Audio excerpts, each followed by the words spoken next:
Eu quero ler aqui, 2 aos Coríntios, capítulo 5, versículo 17. Texto muito conhecido, que eu amo muito, que eu procuro aplicar à minha vida. Não é fácil, e já depois da leitura eu comento com os irmãos o porquê. Diz assim: assim que, se alguém está em Cristo, não é numa igreja, né? Se alguém está em Cristo, não significa que para estar em Cristo é necessário estar fora da igreja. Pelo contrário, eu acho muito difícil alguém sobreviver em Cristo não frequentando uma igreja. Mas você precisa estar na igreja e precisa, estando na igreja, estar em Cristo. Nova criatura é. As coisas velhas já passaram, eis que tudo se fez novo.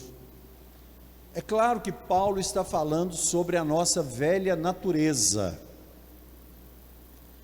Nós precisamos entender que a nossa velha natureza, ela quer tomar o controle. O que é a nossa velha natureza?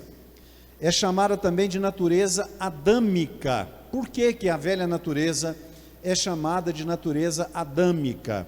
Porque no jardim o homem voltou as costas para Deus. O homem buscou uma pseudo-independência. Irmãos, a independência é um sonho que muita gente às vezes tem.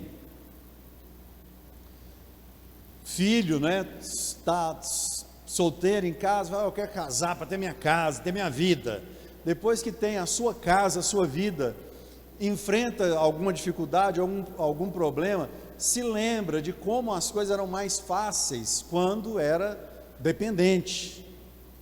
Então, mas é a vida, é o ciclo da vida. A pessoa tem que crescer mesmo, casar, constituir família, isso é o que se espera.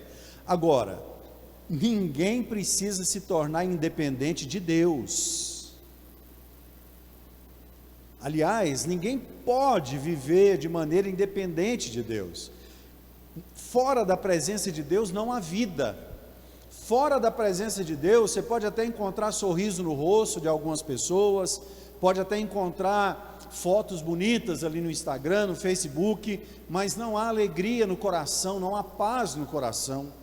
Essa paz nós só encontramos quando pertencemos ao Senhor. Então, o que Paulo está dizendo aqui, as coisas velhas passaram, eis que tudo se fez novo, é que a nossa velha natureza deixa de estar no controle da nossa vida. E não se enganem, quem não tem Jesus no coração está sob o domínio da velha natureza. E infelizmente, algumas pessoas que frequentam a igreja também ainda estão sob esse domínio. Mas é algo que nós falamos aqui no domingo, né? Deus está trabalhando, a obra está sendo feita, e a cada dia nós podemos crescer um pouco mais no Senhor, enfim. Então eu separei aqui alguns episódios bíblicos que durante a nossa campanha, os nossos obreiros, o Célio não falou nada comigo, mas é funcionário público, não sei se para ele não é ponto facultativo, de repente ele até viajou para a terra da família dele. Depois eu vou dar uma ligada para ele para saber se está tudo bem, mas eu acredito que deve ser por um motivo como esse, né? O nosso primeiro vice-pastor Gilson está no Mato Grosso, assiste a gente lá. O dia que ele estiver aqui para pregar, ele vai falar sobre um tema que ele escolher, mas dentro do que nós temos colocado aqui como travessia. Então, o primeiro versículo aqui,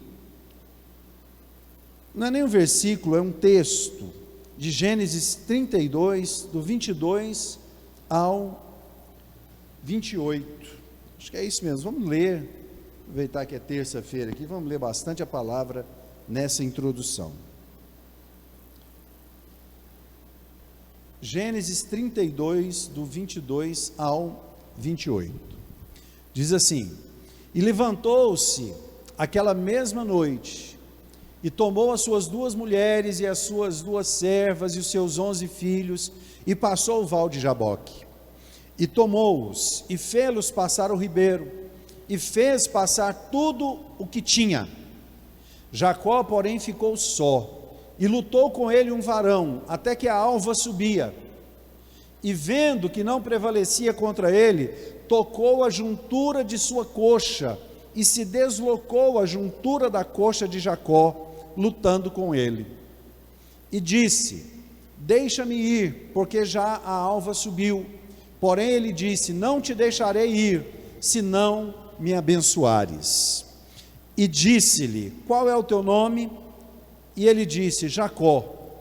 Então disse: não se chamará mais o teu nome Jacó, mas Israel, pois como príncipe lutaste com Deus e com os homens, e prevaleceste. Eu acredito que é uma história que a maioria dos irmãos conhece no contexto. Jacó, seguindo ordens, seguindo o comando da mãe, enganou Esaú, se passando por ele, foi jurado de morte. A mãe fez com que ele fugisse daquela terra para não ser morto. Ele constituiu família, mas ficou praticamente um escravo ali na terra do seu sogro Labão. É claro que Deus o fez prosperar, ele saiu de lá quase mais rico que o sogro dele, mas porque Deus colocou a mão ali.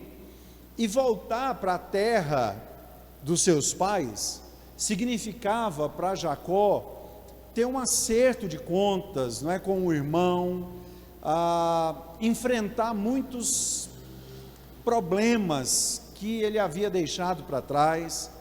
E essa travessia pelo vale de Jaboque ali era uma coisa bem difícil para Jacó. E Deus dificultou isso ainda mais, porque uma teofania apareceu ali, o anjo do Senhor, e alguns teólogos dizem que quando aparece aí o anjo do Senhor no Antigo Testamento, é uma teofania, ou seja, o próprio Deus, o próprio Jesus ali, lutando com Jacó. E eu coloquei aqui, por que Jacó passou por essa prova? Porque ele foi provado no caráter dele. A gente vive dizendo que quer as coisas. Por exemplo, a gente faz uma campanha dessa. Aí alguém fala: eu vou fazer essa campanha, porque no segundo semestre eu quero fazer isso, eu quero fazer aquilo, eu quero fazer aquilo outro. Só que as lutas surgem, e muitas pessoas desistem no momento da luta. Então Jacó foi provado ali no caráter. Por quê? Deus queria saber se Jacó iria abandoná-lo naquele momento ali, porque até então Jacó contava com o Senhor. É claro que Jacó percebeu que era uma luta espiritual. Por quê? Porque ele falou assim: não te deixarei se não me abençoares. Jacó sabia que aquele com quem ele lutava teria para ele uma bênção. Ele sabia que era uma batalha espiritual. E por mais que, é claro que eu sei que vocês me entendem, né? Quem é pai principalmente, mãe, quantas vezes nós já não brincamos com os nossos filhos assim, e eles seguravam a gente, e a gente falava: eu não consigo sair, isso é muito forte. É claro que a luta de Deus com Jacó foi uma luta de ir até o limite da força de Jacó, mas permitindo que humanamente, com todo o esforço dele, Jacó poderia segurá-lo. Mas Jacó precisava se esforçar, ao ponto de o anjo dizer: me deixa ir. Ele falou: não deixo, a alva está subindo, eu preciso ir. Não vai se não me abençoar. Então ele pergunta: qual é o seu nome? E ele diz: meu nome é Jacó, suplantador. Ele fala: pois é, eu vou mudar o seu nome, você não vai ser mais Jacó, você vai ser Israel, o príncipe, aquele que lutou com Deus e com os homens e prevaleceu. Então a travessia, em algum momento da nossa vida, ela vem com a decisão: eu preciso percorrer esse caminho para alcançar a minha bênção, para alcançar a minha vitória. Mas a gente precisa estar ciente, as lutas muitas vezes se agigantam quando a gente coloca propósitos na nossa vida. Quando não colocamos, nem aparece luta quase. a não ser essas lutas que a gente lida com elas mesmo aí, cotidianamente. Mas quando a gente coloca um propósito, principalmente um propósito espiritual, muitas vezes a tribulação aparece, a tribulação vem, e Deus quer nos provar no caráter, para saber até que ponto nós estamos dispostos a insistir, a persistir. Então, nessa campanha, eu te convido a estabelecer metas, propósitos, e se o vento soprar um pouquinho mais forte, não se intimide, porque aquele que domina sobre o vento está sobre a sua vida, e ele vai te dar a vitória, e ele vai te entregar a sua bênção. Segundo lugar, Êxodo 14, do 15 ao 30, vamos ler muito, hein? Êxodo 14, do 15 ao 30. Então disse o Senhor a Moisés: por que clamas a mim? Dize aos filhos de Israel que marchem. E tu levanta a tua vara e estende a tua mão sobre o mar e fende-o, para que os filhos de Israel passem pelo meio do mar em seco. E eis que endurecerei o coração dos egípcios para que entrem nele atrás deles, e eu serei glorificado em Faraó e em todo o seu exército, e nos seus carros e nos seus cavaleiros. E os egípcios saberão que eu sou o Senhor, quando for glorificado em Faraó e nos seus carros e nos seus cavaleiros. E o anjo de Deus, que ia adiante do exército de Israel, se retirou e ia atrás deles. Também a coluna de nuvem se retirou de diante deles e se pôs atrás deles. E ia entre o campo dos egípcios e o campo de Israel. E a nuvem era escuridade para aqueles, e para estes esclarecia a noite, de maneira que em toda a noite não chegou um ao outro. Então Moisés estendeu a sua mão sobre o mar, e o Senhor fez retirar o mar por um forte vento oriental toda aquela noite, e o mar tornou-se em seco, e as águas foram partidas. E os filhos de Israel entraram pelo meio do mar em seco, e as águas lhes foram como um muro à sua direita e à sua esquerda.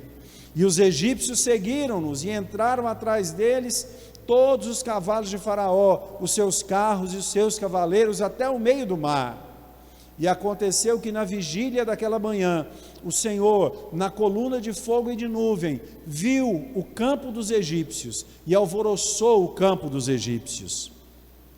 E tirou-lhes as rodas dos seus carros e fê-los andar dificultosamente. Então disseram os egípcios: fujamos da face de Israel, porque o Senhor por eles peleja contra os egípcios.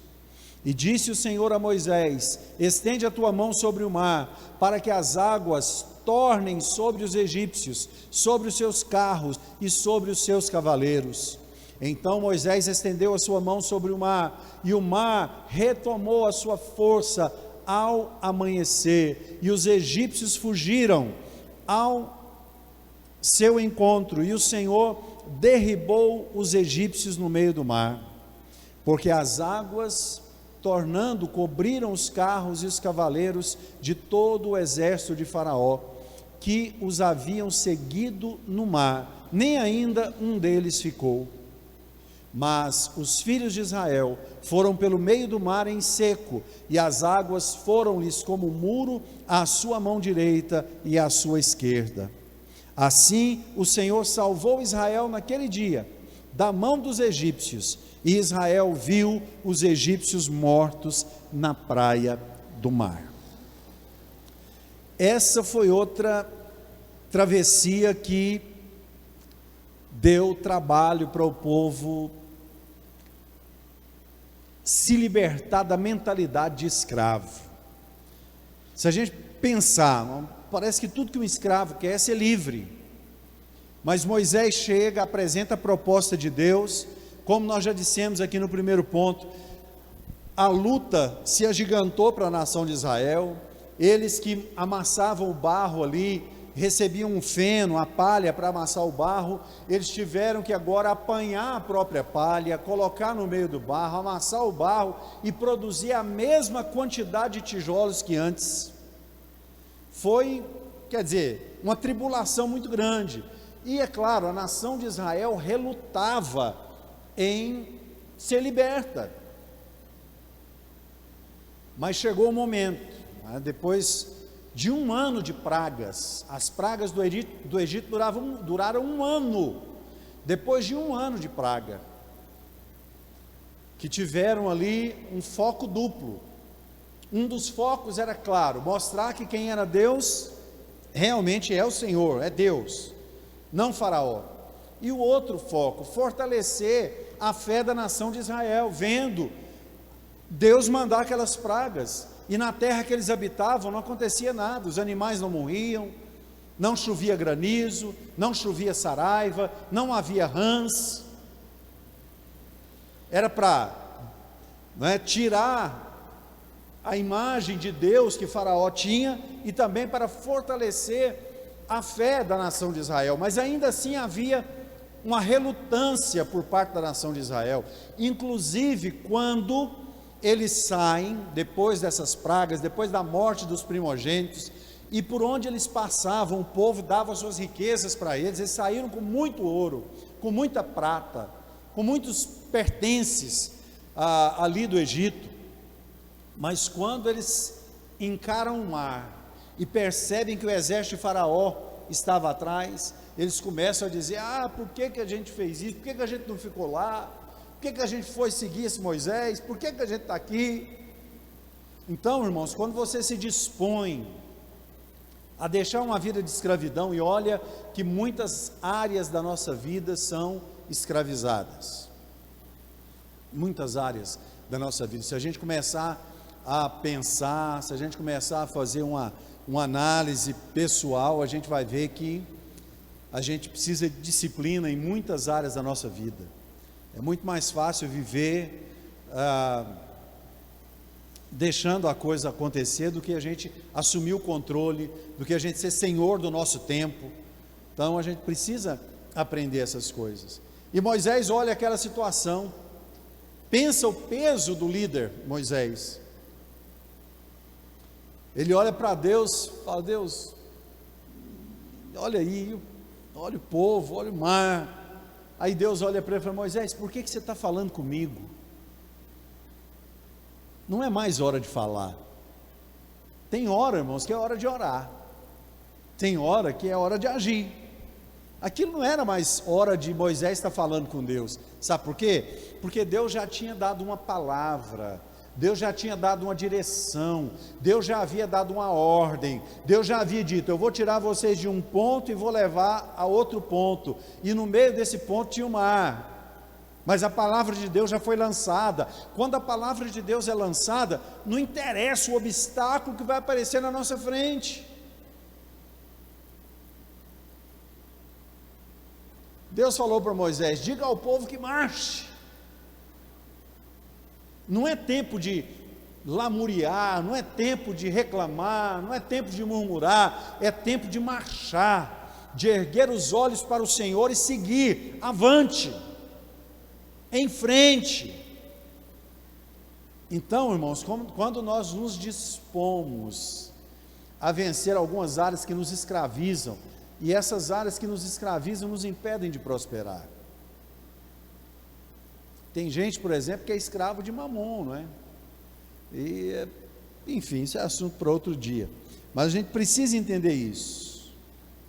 Nós precisamos entender isso. E por último aqui, quero falar sobre a travessia do Jordão. Aqui, Josué capítulo 3, versículos 14 a 16, agora poucos versículos para a gente terminar aqui.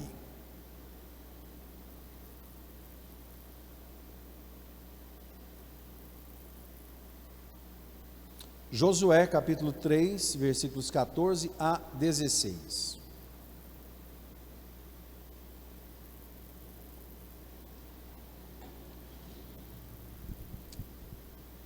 E aconteceu que, partindo o povo das suas tendas para passar o Jordão, levavam os sacerdotes a arca do concerto diante do povo. E quando os que levavam a arca chegaram até o Jordão, e os pés dos sacerdotes que levavam a arca se molharam na borda das águas, porque o Jordão transbordava sobre todas as suas ribanceiras todos os dias da cega, pararam-se as águas que vinham de cima, levantaram-se no montão, muito longe da cidade de Adã, que está da banda de Sartã, e as que desciam ao mar das Campinas, que é o mar salgado, faltavam de todo e separaram-se. Então passou o povo defronte de Jericó. A travessia do Mar Vermelho foi diferente da travessia do Jordão. Na travessia do Mar Vermelho, ninguém teve que molhar os pés. A Bíblia diz que eles atravessaram a pés enxutos. Na passagem do Jordão, os sacerdotes que carregavam a arca tiveram que molhar os pés, e uma barragem espiritual foi feita. Eu não consigo imaginar a que altura isso chegou, porque o rio não para de correr. A Bíblia aqui está dizendo que as águas se juntaram num montão. Até esse pessoal passar, imagina a barragem espiritual que se formou ali. Antes da passagem do Jordão, o povo ainda sentia saudades do Egito. Essa passagem para o Jordão é uma coisa muito interessante da gente pensar. Eu lembro que eu preguei sobre Esther sair da terra de Moabe e vir para a terra de Canaã. Eu preguei sobre a gente cruzar fronteiras. Eu lembro bem sobre isso. Não sei se eu preguei aqui nessa igreja sobre isso, mas eu já preguei sobre Esther cruzando a fronteira dos Moabitas e indo para a nação de Israel. Mas o que acontece aqui é justamente isso. Eles estavam ali agora abandonando definitivamente a posição de escravos, de dependentes, porque até então o maná estava correndo, não é? Até então, segunda a sexta-feira, ou de domingo a sexta-feira, o maná caía todos os dias. A partir de então, eles iam ter que plantar, eles iam ter que colher, eles iam ter que criar o próprio gado, eles iam ter que assumir uma postura de empreendedores. Então o que acontece? Eles iam romper com aquela situação que eles viveram, a sua geração passada, durante 400 anos. Muitas vezes, irmãos, a gente quer sair de uma situação para outra situação. A gente olha para a nossa vida e fala: queria tanto mudar a minha vida, queria deixar de ser assim, assim, assim, eu queria ser assim, assim, assim, assim. Mas às vezes a gente quer ser assim, assim, assim, mas não quer deixar de ser do jeito que é atualmente. E é impossível. Nós começamos lendo aqui o que Paulo escreveu aos Coríntios: se alguém está em Cristo, nova criatura é, as coisas velhas passaram, e eis que tudo se fez novo. Esse momento aqui da travessia do Jordão era um momento em que o povo deveria começar a matar as saudades que eles sentiam do Egito, A gente usa o termo matar a saudade no sentido de encontrar aquele que a gente está sentindo saudade dele, mas eu estou querendo dizer de apagar com esse sentimento de nostalgia. Encontrei uma palavra boa aqui. Nostalgia é um sentimento de que a pessoa tem: minha vida há tantos anos atrás era assim, mas parece que era melhor do que é hoje. Não, irmãos, o crente, via de regra, ele precisa que hoje seja o melhor dia da vida dele sempre. Hoje é o dia que o Senhor fez, alegre-se nele, é o que a palavra de Deus diz. Por isso que se chama presente, porque é um presente de Deus para nós, podemos estar aqui respirando esse ar, cultuando ao Senhor no dia de hoje. Então o crente ele tem que parar com a igreja de 1970, a igreja de 1990. Irmãos, a melhor época da minha vida como crente está sendo agora, e ela está melhorando. Estou sentindo que daqui a uns anos, se Jesus demorar um pouquinho em voltar, eu vou estar melhor crente do que eu estou hoje, mais alegre com Jesus, se é que é possível. Então, eles deviam tirar aquela nostalgia, e é o que nós precisamos fazer. Muitas vezes a gente não consegue galgar uma outra posição, ou conquistar uma outra situação na vida, porque a gente não desapega daquilo que está no passado, e que traz algum tipo de trauma, algum tipo de sentimento assim, de frustração. É muito interessante a gente pensar na batalha, é muito interessante a gente pensar na conquista, porque logo depois do Jordão, eles teriam que passar por Jericó, e seria uma grande batalha. E é muito interessante a gente pensar nas lutas de duas maneiras. A luta é um momento difícil, porque ela faz com que a gente desprenda algum tipo de força, algum tipo de disposição, algum tipo de coragem. Então muitas pessoas temem a batalha. Não, isso vai dar trabalho, não. Mas a gente só consegue alguma coisa se houver esse esforço, não tem outro jeito. Por outro lado, se a gente se envolve em uma batalha, aquele que está envolvido em uma batalha para conquistar alguma coisa, não estou falando em dar murro em ponta de faca não, irmãos. Quando eu falo em batalha, eu estou falando batalha com propósito. Não é eles chegarem numa cidade de Jericó sem a palavra de Deus para a vida deles, e eles falarem assim: nós vamos vencer Jericó. A cidade de Jericó, o muro da cidade de Jericó era mais ou menos da largura da nossa igreja, talvez um pouquinho mais estreito, mas só para você ter uma ideia. As pessoas que foram lá e que estudam arqueologia, que entendem diz que 2 carros populares transitavam tranquilamente em cima do muro de Jericó. Era realmente uma fortaleza, não tinha como transpor. Então, dar murro em ponta de faca era a nação de Israel, primeiro, ter que atravessar o Jordão a nado, com aquele tanto de idoso, de criança, de animal, não ia conseguir. Deus deu a palavra: vou levar vocês, para aí rio, passa meu povo, pode correr rio, pronto. É assim que Deus faz, não é? Quando chegou diante de Jericó, era uma batalha? Era uma coisa difícil de se conquistar? Era, mas eles tinham a palavra de Deus a favor deles. O que aconteceu? Deus falou assim: eu vou derrubar o muro, porque vocês não conseguem transpor esse muro, mas vocês conseguem vencer os guerreiros, e eu vou estar com vocês nessa batalha, eu vou dar a vitória para vocês, vão com fé. Enquanto a batalha acontece, a nossa mente não tem tempo de ficar com nostalgia, principalmente quando você começa a conquistar as primeiras coisas, principalmente quando você começa a ver resultados.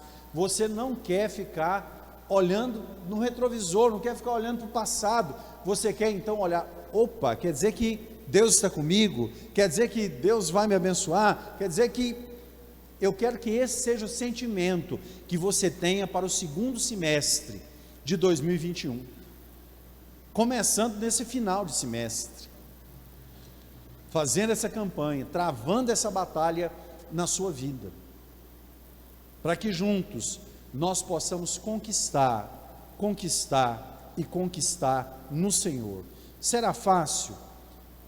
Não sei, cada batalha é uma batalha, cada vida é uma vida. O que acontece é que a Bíblia diz que nós não seremos tentados além das nossas forças, não virá provação sobre nós além das nossas forças. Se você se vir no meio de uma batalha, e se você tem uma palavra de Deus na sua vida, eu quero que você se lembre do que eu vou dizer agora, vou repetir agora: Deus não vai te dar uma batalha maior do que a sua força. Deus pode até te dar uma batalha em que você precise se esforçar, mas maior do que a sua força? Não. Você não está sozinho. Você crê nisso? Então assim nós estamos dando abertura, fazendo a introdução da nossa campanha da travessia. E eu creio, irmãos, Deus fará muito na vida daqueles que tiverem propósito. Lembra quando aquela mulher de um aluno da escola de profetas ficou viúva?